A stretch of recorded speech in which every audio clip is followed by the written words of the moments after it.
Hello, it's day 9 of our Advent journey together, and I'm here with another brief devotional message to help build your anticipation for an encounter with Jesus this Christmas season. So let's see what our Advent calendar has for us today. We are looking for number 9. Oh, well, isn't that convenient? It's right next to 8. They don't do that very often. And the scripture for today is... All right, so we're back in Luke chapter 2 again, verse 3. So all went to be enrolled, each to his own town. And what I find particularly interesting about this little icon is that we're not yet focusing on Mary and Joseph, but rather on the response of all people to the command of Caesar to go and be registered.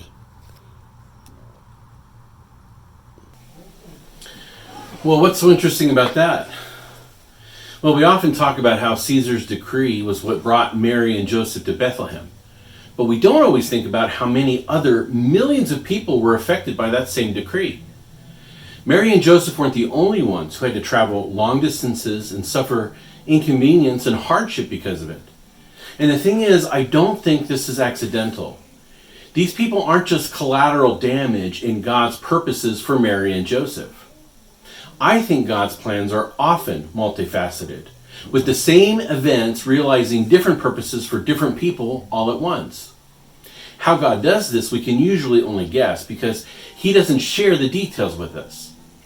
This decree, for example, might have one purpose in the life of Caesar individually and another in the life of the average Romans collectively.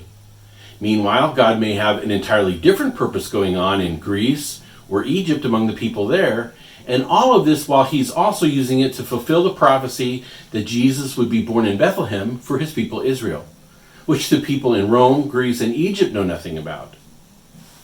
In 2020, many of us, dare I say even all of us, will celebrate Christmas a little bit differently than we have in years past because of this pandemic.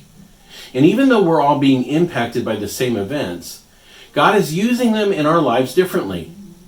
Many have had their livelihoods impacted in a negative way. Others have gotten sick or had someone they love get sick. Some have even died. Still others have only been inconvenienced in small ways and can't relate to what those who have really suffered these past few months are going through. And God is working in and through each of us in different ways as a result of these varied experiences and perspectives.